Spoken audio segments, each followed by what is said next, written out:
Hello.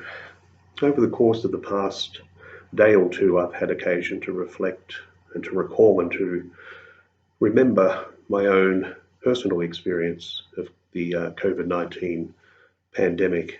This occurred exactly a year ago today as I speak to you.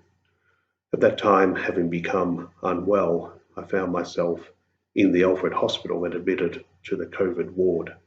I remained there for a week.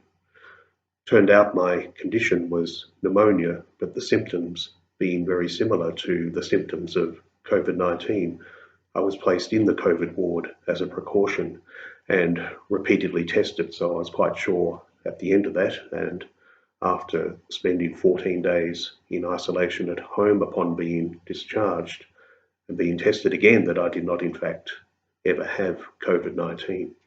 But I was suffering from pneumonia together with a secondary infection that required a week in care in the Alfred Hospital on that COVID ward. There were two aspects of that experience that have remained with me since and on which I've reflected on a number of occasions, including the last couple of days as that 1 year anniversary arrived.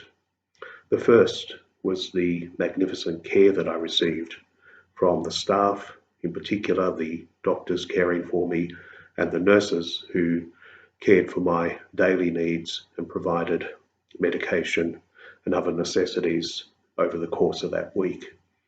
Their dedication and selflessness was apparent day by day, especially as we had just entered the very long and difficult lockdown in Melbourne and Victoria at that time, which would last for several weeks. And the rosters were difficult to fill with volunteers, as one of the nurses told me, having seen her on a number of occasions, I think for 6 days straight. She'd worked a long shift to fill gaps, again, out of dedication, professionalism, and resilience, and a determination to care for those patients in that ward. It was inspiring as a person used to providing and offering pastoral care to others, to have the experience of being on the other end of receiving that care and of admiring those who provided it. Their example has remained with me ever since, and my admiration for those who work in these circumstances, especially during the course of this global pandemic, is immense indeed.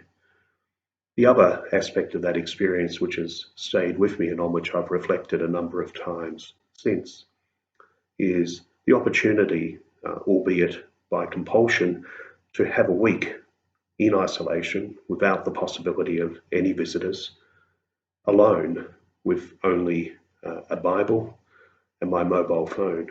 I spent much of my time during the course of the days simply reflecting, thinking, praying, reading the daily offices from an app on my phone, and reflecting on the scripture readings that were appointed for those days.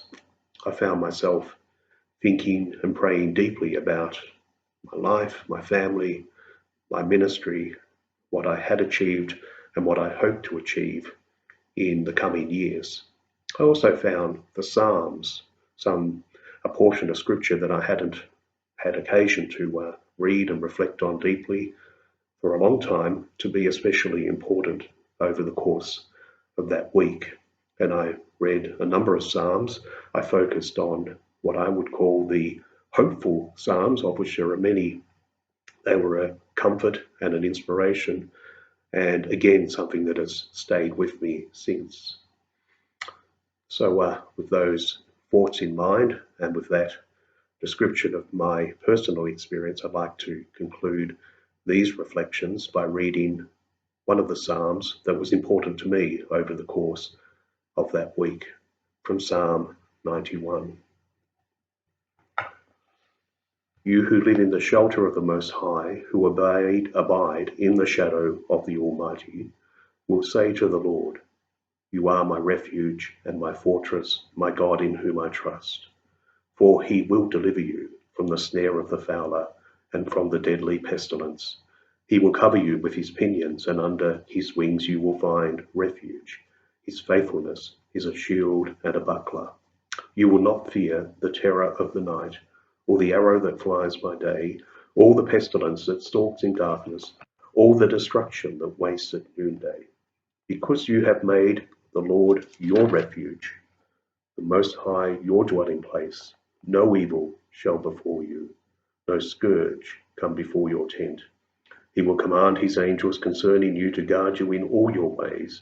On their hands they will bear you up, so that you will not dash your foot against a stone. You will tread on the lion and the adder, the young lion and the serpent you will trample underfoot. Those who love me I will deliver. I will protect those who know my name. When they call to me, I will answer them. I will be with them in trouble. I will rescue and honor them. With long life I will satisfy them and show them my salvation.